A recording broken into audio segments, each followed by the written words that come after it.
macet ya? Iya. Nggak usah macet aja deh. Misalkan berkendara. Heeh. Berkendara itu kan otomatis yang kita tuh naik adrenalinnya. Betul juga, apalagi kalau misalkan berkendaranya dengan pasangan terus lagi ribut. Lebih sering sih kan biar kita nggak salah ngomong sih. Itu ya, Sebagai ngejaga itu ya. laki-laki ya. Daripada nanti ribut ya. Maaf lo ya Mbak Agatha ya. Dimaafkan Kak Dok.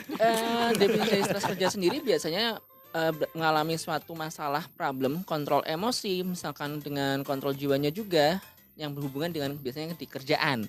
Biasanya bisa stres akut, stres kronis, dan biasanya sudah lebih parah tuh di burnout itu.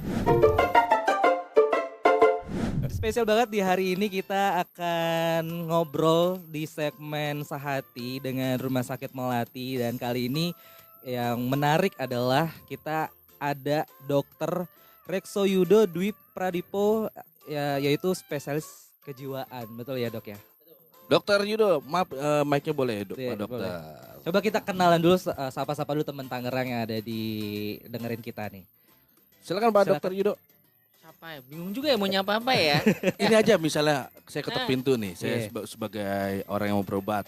Awal-awal sapaannya Pak Dokter Oh. seperti apa? Iya. Oke, kalau pertama-tama pendatang ya, selamat siang, siapa namanya, silakan duduk gitu ya. Maaf ini kok kayak sinden ya. Iya, Tak tak tak tak tak tak. Kita nyebutnya teman Tangerang nih, Oke, Pak Dokter, untuk pendengar-pendengar dari Star Radio. Boleh disapa dulu nih Pak Dokter. Halo, selamat pagi. Saya dengan Dr. Yudo, spesialis kedokteran jiwa di Rumah Sakit Melati. Dan selamat pagi untuk teman Tangerang di Star Radio ya. Iya. Star Radio Tangerang. Wah, udah cocok jadi penyiar radio nih. Kita ngerasa Kadang memang terganggu. penyiar radio banyak yang terganggu kejiwaan. Selain itu kita juga ditemenin sama Kak Agatha. Silakan. Halo teman-teman. Iya. Kak Agatha, cocok nih sama gue. Kenapa cocok? Agatha, gue agak lain. Perjalanan ke sini gimana, macet gak? Naik tol sih lancar. Tol lancar ya. Biasa kalau pagi tuh udah pasti macet sih. Apalagi kalau aku nih suka ke Jakarta pagi-pagi tuh. Enggak ada yang peduli, biarin aja. Yang penting kan bintang tamunya. Iya. Kalau lu mau lo lancar, mau enggak. Kalau lo enggak lancar, banyakin makan payak, San. Lancar ini pencernaan. Lancar pencernaan. Enggak, aku mau ngomong kalau misalkan ternyata ketika mau berangkat bekerja dan ternyata macet itu juga suka bikin stres nih aku gitu. Apakah itu pemicu dari kesehatan juga nih mental? Oh, macet ya? Iya. Nggak usah macet aja deh. Misalkan berkendara. Berkendara itu kan otomatis yang kita tuh naik adrenalinnya. Betul. Nah, kenapa Adrenalin. sih kok naik mobil, naik kendaraan, terus misalkan itu jadi mudah emosi? Karena adrenalinnya naik seperti itu. Jadi ketika beda kalau misalnya jadi penumpang lo ya. Iya. Kalau kita mengendalikan sendiri itu bawaannya udah kayak emosi seperti naik terus. Padahal orangnya aslinya kalem, baik, depan dah senyum terus, udah naik mobil udah kayak beringas biasanya kan kayak gitu. Tabrak sana, tabrak sini, kanan kiri karena adrenalinnya naik. Nah, ketika adrenalinnya naik, mode survivalnya dari orang itu juga akan naik juga. Otomatis bagaimana? Otomatis jadi mudah stres, mudah emosi, baru macet 10 menit aja udah teriak-teriak, udah sensitif. Jadi karena dari faktor hormon juga biasanya seperti itu. Apalagi kalau kita lagi naik mobil, walaupun sekalipun nggak macet ya, stres itu akan meningkat. Ternyata mobilnya cicilan. Nah, Ya itu ya ampun, ini udah jalan, cicilan masih 5 tahun. betul juga. Apalagi kalau misalkan berkendaranya dengan pasangan terus lagi ribut. Nah itu dia. Bisa kan tambah Iya. stres juga biasanya. Betul, apalagi lagi nyetir ya Dok ya, lagi nyetir pasangan nanya tentang mau makan apa. Jawabnya terserah, kan bingung Dok ya. Betul. Itu caranya gimana ya Dok, kalau misalnya lagi di mobil, stres karena cicilan. Terus juga stres karena macet. Stres juga karena pasangan nanya yang random. Cara mengatasinya biar kita tingkat stres kita tuh normal. Oke, untuk normal lagi paling dengan dengerin lagu-lagu, dengerin radio seperti itu. Jadi biar lebih rileks ya, lebih santai. Bisa juga nih biasanya kalau diakalin juga bisa. Misalkan nih ada pasangan lagi banyak ngomel gitu, itu kita kecilin aja suara radionya. Tapi radionya dikuasain dia juga. Nah, kalau ini urusan radionya juga, ya mau nggak mau ya udahlah parkir aja daripada nanti ribut. Terus nyetir aja daripada nanti berantem terus habis itu tabrakan kan resiko nanti. Iya. Tapi biasanya untuk memicu itu, yang memicu kita stres karena pasangan itu apakah memang dari dianya yang memancing atau memang kitanya yang menjaga biar nggak salah ngomong gitu Dok? Lebih sering sih kan biar kita nggak salah ngomong sih. Itu ya, Sebagai ngejaga itu ya. laki-laki ya. Daripada nanti ribut ya. Maaf lo ya Mbak Agatha ya. Dimaafkan Kak Dok. Tapi aku mau tanya nih dok, mumpung ada dokter nih. Kalau biasanya sih masalah kesehatan mental yang paling sering umum terjadi tuh apa sih faktornya? Faktornya ya. Iya, masalahnya. Faktornya paling sering yang pertama adalah dari kerjaan. Mm-mm. Kemudian yang kedua dari keluarga. Oke. Ketiga kalau misalnya lagi pendidikan, lagi kuliah dari segi pendidikan seperti itu. Kemudian yang keempat dari segi ekonomi juga sangat berpengaruh seperti itu. Oh, Tapi kayaknya paling besar ekonomi itu ya dok ya. Ekonomi, karena ekonomi bisa mencakup semuanya. Ya Iya. betul. Makanya kalau naik kereta yang bisnis, jangan ekonomi. sama aja nyampe juga. Iya nyampe, cuma kan tingkat stresnya beda ya dok ya. Benar. Iya. Jadi stres itu adalah paling krusial untuk kesehatan mental.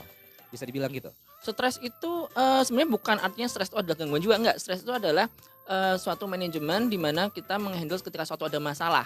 Oh. Jadi stres itu dibagi dua juga sebenarnya. Oke. Nah, yang biasanya kita nggak pahamin tuh stres itu dibilangnya udah negatif, padahal stres itu ya cuma manajemen kontrol diri. Dan yang biasanya bikin yang jelek itu adalah distress, yang bagus adalah eustress seperti itu. Distress, eustress itu apa dok? Distress itu kalau yang negatif, Distress. eustress itu yang positif. Oh kalau Seperti itu. distress yang negatif. Betul. Makanya jangan distres-stresin gitu. Iya maksudnya stres-stresin. Masuk akal. Masuk Kalau eustress yang positif. positif. Karena eustress, you yang stres bukan I. Itu. Iya iya iya. Dan itu paling dominan, paling muncul pada karyawan atau para pekerja. Para pekerja paling khas Paling seperti khas itu. para pekerja. Paling Kayak oleh-oleh ya paling khas. paling khas, paling apa namanya ya? Paling mudah ditemuin dari Ah. kerjaan, paling pada karyawan, pekerja seperti itu. Oke. Karyawan ya. Mm-mm. Karyawati dikit dong. Sama. Sama aja. Ku. Soalnya gini, soalnya kalau karyawan kan laki-laki ya dok ya. Betul. Iya. Kalau kita ngomongin tingkat stres, kebanyakan laki-laki. Obat puyeng aja gambarnya foto laki semua. Oh iya benar juga sih. Definisi dari stres kerja sendiri biasanya mengalami suatu masalah problem kontrol emosi, misalkan dengan kontrol jiwanya juga yang berhubungan dengan biasanya di kerjaan. Biasanya bisa stres akut, stres kronis, dan biasanya sudah lebih parah tuh di burnout itu. Burnout. Burnout yang paling sering. Jadi kalau misalkan nih contohnya kayak nggak pernah datangnya telat Iya, di iya, kerjaan, terus datangnya telat nih, tapi pulangnya paling cepat. Nah, itu siapa sudah tuh? tanda-tanda Betul. tanda-tanda suatu masalah di mungkin di kerjaan ini emang dia udah nggak nyaman. Dia bisa Iya. di stres juga seperti itu. Kemudian performance-nya turun, banyak ngelamun, kemudian ngejauh dari teman-teman, sosialisasinya juga berkurang. Jadi itu biasanya sudah termasuk dalam burnout atau stres dalam stres kerja itu. Seperti Lu burnout ya San ya? Jarang nongkrong lu San. Introvert aja. Kalau dari segi fisiknya apakah ada sakit kepala atau mungkin pusing? biasanya banyak, biasa dari pusing, dari kepala, atau yang paling khas yang paling banyak saat ini kayak GERD-nya makin sering kambuh, asam lambung naik, seperti itu. Jadi bisa ke arah fisik juga.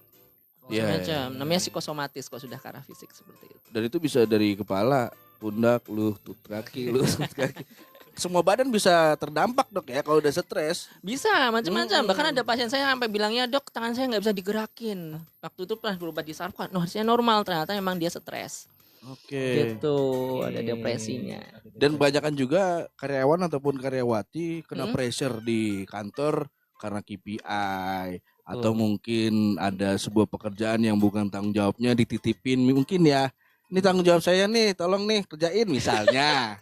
Ini kan bisa di San, ini tolong dong San nih skrip lo kerjain gitu. Itu kan stres juga ya dok ya kadang Iya. tuh. Nah itu cara mengantisipasinya gimana dok? Kita kerjain atau kita nggak kerjain atau seperti apa dok? Nah, pertanyaannya ini dulu. Dari atasannya gimana? Kalau misalkan nggak dikerjain, Iya. respon ke efek kita yang gimana? Tapi kalau misalkan kita kerjain tapi dapat suatu reward ya. Kadang-kadang tuh kantor itu atau di pekerjaan tuh biasanya tidak memberikan reward sama sekali. Jadi cuma dikasih gitu aja. Nah, selama tidak melanggar aturan ya. Kalau dia melanggar aturan dan itu bukan jatah dia, baiknya kalau dari saya pribadi sebagai dokter, mending tidak usah dikerjakan. Iya. Gitu. Karena kembali lagi misalnya dipaksain kerjain akhirnya stres seperti itu, kemudian performance-nya turun. Seringkali dari kantor atau seperti itu mereka tidak terlalu aware. Oke. Karena menurut dari mereka sendiri karyawan bisa diganti. Seperti Ya, itu. Nah, betul. sedangkan bagi kita sendiri, kita mengalami suatu stres, kita jadi bisa berkepanjangan, bisa mengarah ke keluarga juga jadi mudah emosi, jadi dengan teman-teman juga jadi mudah marah, mudah sedih, menjauh seperti itu. Efeknya bisa jangka panjang.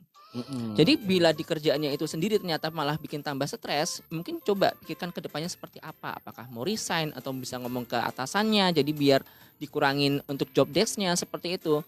Dan selama ini sih di pekerjaan-pekerjaan selama ini atau di kantor-kantor sudah mulai aware tentang masalah mental health seperti ini. Oke, tadi juga sempat ngobrol juga sama Pak Dokter Yudo bahwa kalau tingkat stres itu cewek lebih banyak tapi lebih parah cowok. Betul. Itu maksudnya gimana, Dok? Iya. Biar teman Tangerang juga mendengarkan nih. Nah, ini untuk perempuan kenapa jadi mudah sensitif ya, mudah depresi, mudah stres, paling sering depresi untuk perempuan karena mereka memang hormonnya seperti kayak di premenstruasi, hormonnya itu memang dia mudah untuk emosinya mudah naik turun untuk perempuan ya. Dan jadi bukan hanya karena faktor psikis saja, memang dari faktor fisik pun memang sangat berpengaruh.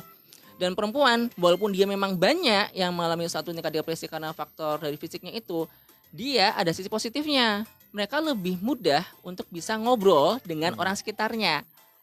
Ya, orang bilang kayak curhat, gibah, it's okay nggak masalah selama bisa ngeluarin semua emosinya. Beda sama laki-laki, walaupun sedikit. Banyak kan laki-laki kan banyak nyimpen, Iya, gitu. benar. Buat cerita susah. betul. Betul. Karena gimana, laki-laki itu tercipta banyak kan dengan narsisistiknya. Ya, jadi merasa egonya lebih tinggi. Mau cerita nanti takutnya dibilangnya lemah, mau cerita nanti dibilangnya juga nggak bisa mandiri. Akhirnya Cengeng gitu ya. betul. Akhirnya gimana? Akhirnya banyak disimpan sendiri. Ujung-ujungnya gimana? Ujung-ujungnya sudah muncul kayak skizofren, udah Wah. muncul suara di telinga, halusinasi. Akhirnya nggak pakai baju di jalan seperti itu yang sudah parah. Karena itu dia memang laki-laki tidak bercerita, Mm. tahu-tahu utang 100 juta. Iya. Tadi kan ngebahas bahwa stres itu pada wanita tuh lebih lebih tinggi ya frekuensinya, bahkan saat PMS aja itu juga yang sederhananya gitu kan ya. Nah kita sebagai cowok kalau misalnya ada cewek lagi PMS tuh harus ngapain sih sebenarnya? Karena ada yang Oke. bilang minum air anget gitu, dia lagi ngetren itu. Minum air anget biar lebih enakan dan sebagainya. Atau kita harus ngapain gitu untuk bisa biar kita juga kayak ikutan pusing gitu. Langsung kasih, jangan ngingetin. Langsung ya kagak ya. Kalau Iya. cewek lagi PMS jangan diingetin Iya. minum air hangat, jangan bawain. Langsung beliin coklat. Ah, Oh iya. contohnya. Coklat gitu ya. Oh gitu.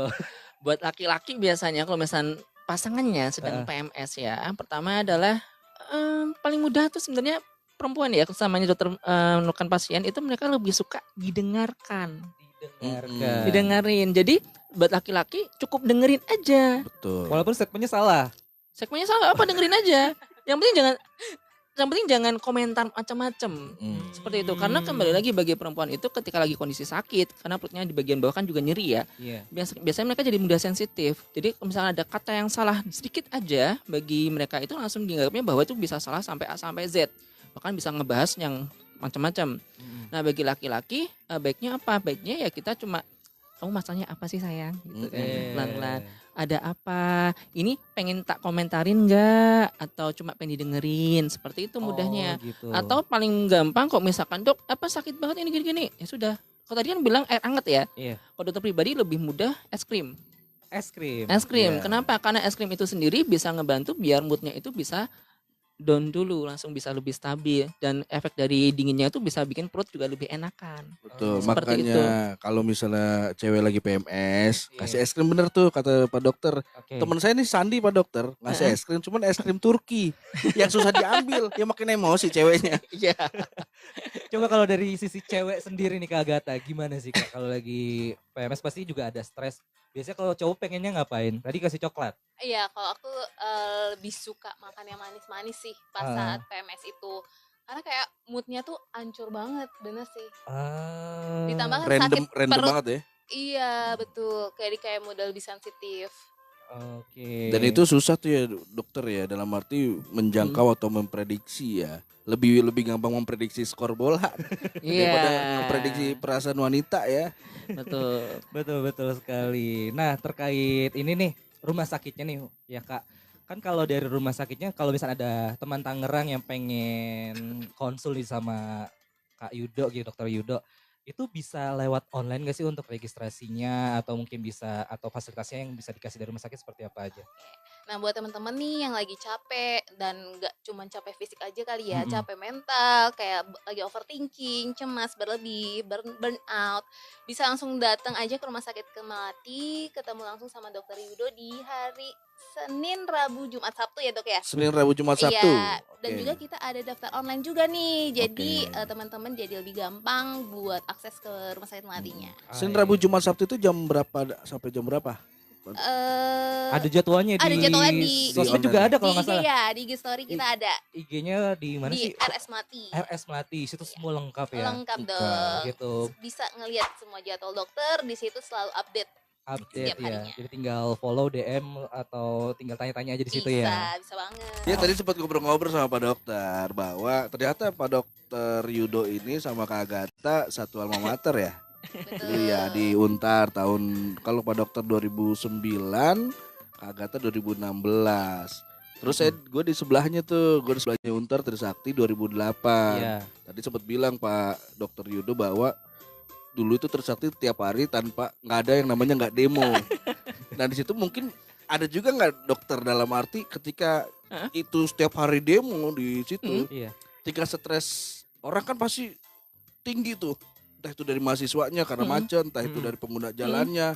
Nah gimana tuh caranya karena ada demo buat menetralisir si angka stres itu tuh di diri kita tuh. Oke, biasanya berarti bukan Trisakti toh ya, Iya. macam-macam ya. Oke, biasanya untuk masalah ini kan biasanya lebih ke arah kecemasan ya. Kecemasan dalam artian pikiran-pikiran seperti ketidakstabilan tentang kondisi, kemudian ketidakmampuan dalam diri misalkan untuk mengontrol situasi. Cara mengatasinya gimana? Cara mengatasinya yaitu dengan cara relaksasi. Yaitu dengan cara tarik nafas, ketika misalnya lagi cemas banget nih, kepikiran lagi berat banget, tarik nafas, kemudian ditahan selama 8 detik, kemudian keluarin perlahan melalui mulut, lakukan berulang kali selama 10 menit sampai 15 menit juga boleh. Kemudian juga mulai ini mikir bahwa oh ini nggak apa-apa kok. Coba dibanyakan pikiran-pikiran positif di dalam pikiran, jadi nggak mikir yang aneh-aneh. Jadi jangan sampai mikir bahwa oh nanti demonya bisa gini-gini nih. Justru itu yang bikin tadi tambah cemas. Ini berpikirnya bahwa oh ini demonya nih Trisakti nih. Aman, ya kan? Bukan tidak tidak anarki. Jadi masih aman lah, nggak apa-apa. Jadi pikiran positif yang bagus-bagus ini yang harus kita banyakkan. Jadi biar rasa kecemasan ini bisa berkurang dengan sendirinya seperti itu. Dan di saat Pak Dokter ini kuliah, berarti kan fakultas kedokteran, jurusan kejiwaan itu ya? Kedokteran dulu. Oh, oke, fakultasnya kedokteran. Jurusannya waktu itu Masih kedokteran umum. kedokteran umum. Oke. Nah, tingkat stres apa yang paling tinggi di saat Pak Dokter Yudo ini Aduh. Iya ya. statusnya sebagai Mahasiswa. pengangguran yang mahal kan mahasiswa pengangguran sebenarnya. Iya. Pengangguran yang legal. Oke, yang paling sering ya kalau untuk mahasiswa kedokteran selama ini saya bersekolah dulu dari zaman S1 sama yang pengambil spesialis lebih ke arah tugas-tugasnya ya. Tugas-tugasnya memang cenderung padat, kemudian juga sama juga dengan yang kerjaan-kerjaan yang lain waktunya pressure-nya juga lumayan kuat di situ.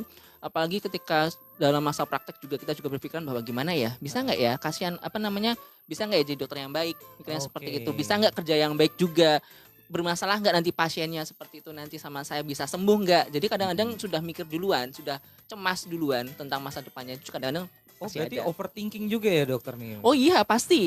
Apalagi kalau awal-awal lulus mikir ada pasien nggak ya saya gitu, berhasil nggak ya seperti Oke, itu. pasien pertama ini benar-benar sembuh nggak ya gitu? Betul. Gitu. Dan di saat kuliah juga kan pasti banyak teman-teman juga yang memang satu jurusan. Pernah ini juga nggak dicurhatin sama temen ya? Oh Yang ketika memang satu jurusan, satu angkatan, ternyata kita sama-sama stres lah, katakan seperti itu ya dokter ya. oh iya. Nah itu kita sama-sama stres, saling curhat. Yang ngasih solusi sopo? Nah itu dia. Nah ini yang paling sering yang ditemuin adalah kita untuk bagi sesama tenaga medis ya, tenaga medis. Kalau misalkan untuk teman biasa kita teman cerita sama teman sendiri itu nggak masalah. Tapi bagi tenaga medis kita tuh sebenarnya tidak boleh untuk bercerita dengan orang yang kita kenal. Oh Gitu. gitu. Karena biasanya mereka memberikan responnya tidak netral, lebih ke arah ke stresnya itu sendiri. Contoh nih, misalkan saya sebagai psikiater, saya pribadi juga sebagai manusia juga bisa mengalami stres. Seperti Betul. itu. Dan saya juga, tapi yang susahnya bagi saya sebagai tenaga medis, saya tidak bisa cerita ke teman dekat. Saya harus cerita sama psikiater lain yang lebih senior, lebih bagus, tapi saya juga tidak begitu dekat. Oke. Gitu. Jadi biar netral masalahnya. Oke. Itu bagi kalau misalkan dari segi tenaga medis ya. Dan setuju nggak dok dalam arti apakah punya definisi sendiri Pak Dokter Yudo? Healing itu kan memang untuk merelaksasi, tapi ada juga statement bahwa healing ini sebenarnya buat orang yang tingkat stresnya udah tinggi.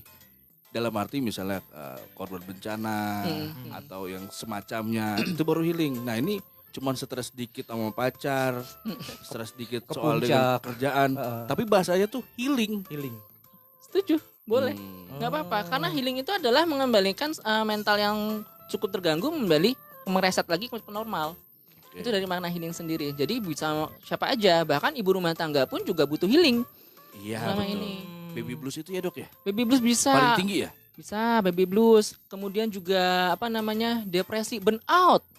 Burnout itu nggak hanya di kerjaan aja ya, tapi ibu-ibu yang misalkan nih mengurus anaknya yang cukup ya mungkin aktif, kemudian juga tidak ada RT, semuanya diurus sendirian, seperti itu bisa paling sering dokter temukan bagi pasien saya juga. Karena mereka Oke. burnout seperti itu. Cara mengatasi ibu yang punya anak seaktif itu. Oke, untuk itu tadi paling bagus memang healing ya. Dari dalam seminggu ya minimal sebulan dua kali lah ya. Gunakan waktu 8 jam minimal untuk menggunakan waktunya untuk diri sendiri. Gitu. Oke. Jadi ke salon, kemudian Me time gitu me intinya. time, ngobrol kumpul sama keluarganya, ngobrol sama teman-temannya. Tapi di posisinya di 8 jam itu tidak boleh memikirkan tentang keluarga dulu. Oke. Gitu. Jadi benar-benar digunakan untuk refreshing. Nah, di sini bukan hanya dari peran dari ibunya aja, peran dari suaminya juga harus sangat penting. Jadi nggak bisa kita biarin aja mikir bahwa ibu-ibu ini cuma ibu doang, Iya. paling di rumah bisa santai-santai. Enggak kayak gitu. Banyak Iya, banyak ibu benar. itu stres sendiri. Iya betul. Gitu. Dan kalau stres juga seorang ibu nggak keluar asinya ya. bisa. Nah makanya tuh gimana dok cara mengatasinya? Selain memang harus menjaga mood si ibu itu ya. Tapi ketika itu sudah terjadi air asi nggak keluar nih, ntar anaknya mangkap kayak mau jair. Iya, biasanya memang harus dikonsultasikan ke bagian dokter bagian anak juga ya, seperti itu mana untuk bisa proses keluar asinya. Tapi kalau memang ternyata sudah diusahakan dengan tenaga medis sudah memang nggak bisa, ya mau nggak mau memang harus kita bantu dengan susu formula juga untuk kondisi anak itu. Tapi dengan makanan-makanan lainnya juga harus dibikin bagus, jadi biar pengganti asinya ini yang harus lebih baik. Iya, ingat San, asi buat anak. Iya. Ambil juga jatahnya. buat gue. Anyway, ada teman Tangerang yang telepon nih, kita coba sapa dulu. Halo, selamat pagi. Halo, selamat pagi Mas Takun, Mas Andi. Pagi-pagi. Halo dokter. Halo. Halo, dengan siapa? Iya. Ini Farhan dari Ciledug. Oke, Farhan, silahkan pertanyaan Farhan. Iya, ini kebetulan saya fans radio juga. Ini mau nanya ini buat ke Bu Dokter apa Pak Dokter? Pak ini? dokter, Pak Pak dokter. dokter.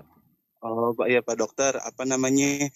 Kan saya kan kerja Senin sampai Sabtu nih gitu kan. Kagak ada liburnya, libur cuma minggu doang gitu kan. Nah, terus gimana sih cara ngatasin burnout saat kerja yang super hectic gitu?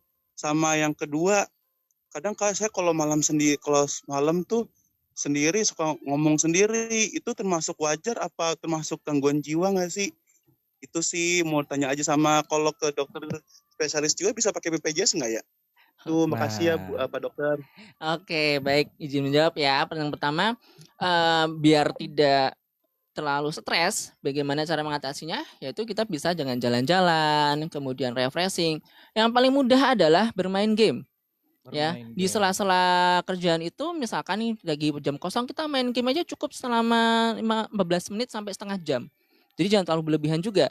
Nah, selama setengah jam itu kita digunakan untuk benar-benar untuk bisa bermain game yang santai, yang rileks, jangan main game yang bawaannya stres juga. Jangan dok, benar. Iya, apalagi yang terlalu kompetitif itu sangat tidak boleh. Nah, selain dengan bermain game, kita juga bisa refreshing. Jadi kan nanti Senin sampai Sabtu, berarti di hari Minggu kita bisa gunakan untuk hiking, ke gunung, ke pantai, atau jalan-jalan lainnya. Atau bisa juga pergi dengan pasangan.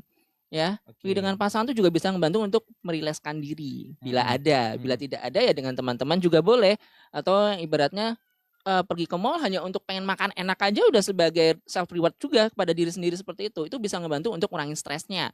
Oke. Kemudian yang kedua tadi Itu apa yang apa dia suka kalau malam suka ngomong-ngomong sendiri apa udah? bila suka sering ngomong sendiri, ini biasanya sudah marah ke gangguan mental ya, kalau dokter pernah bilang. Jadi paling sering ngomong sendiri ini karena apa? Biasanya karena memang tidak ada teman, sosialisasinya kurang, dan mungkin rasa hampa atau kosong dalam perasaannya ini ngebuat jadi pikiran sendiri. Ada yang lebih nyaman ketika kita nggak ada siapa-siapa. Padahal sebenarnya kalau misalnya itu dibiarkan, lama-lama itu bisa ngebuat apa namanya ya, dari suara-suara itu bisa muncul di telinga juga kalau misalnya dibiarkan terus terlalu lama. Karena rasa sendirian itu dibiarkan mengendap di perasaan ini. Jadi emang kita harus coba untuk sharing kepada orang lain seperti itu. Oke. Dan kadang-kadang ada yang istilah oversharing, nggak ada menurut dokter ya. Nggak ada. Oversharing itu namanya adalah kalau kita sharing ya kita sharing semua apa adanya yang selama kita rasakan gitu loh. Jadi lebih plong kalau misalnya kita keluarin semua.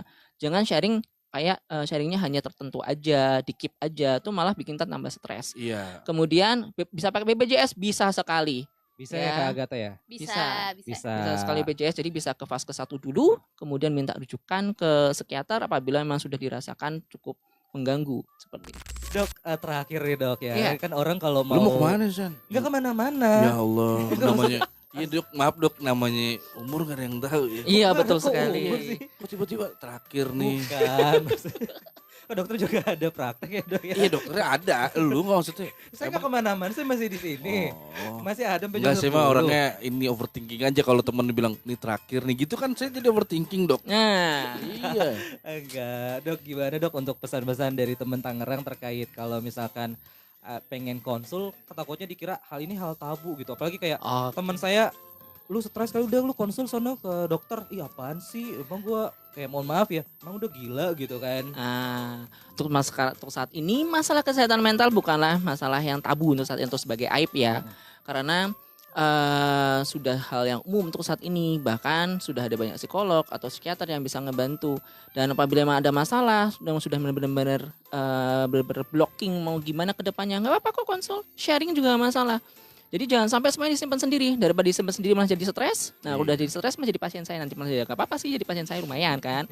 Cuma ya kalau bisa ya mulai sharing, mulai refreshing. Kemudian kalau misalkan sudah tidak betah dengan sesuatu dan memang tidak ada jalan keluarnya, ya mungkin resign atau mencari hal yang bisa membantu lebih nyaman sebagai alternatifnya. Jangan dipaksakan karena kita sendiri bisa digantikan oleh orang lain. Tapi kalau mau sharing jangan sharing-sharing. Kenapa ya? Ketahuan nganggurnya lo. Sharing tiap hari. Ya dok ya.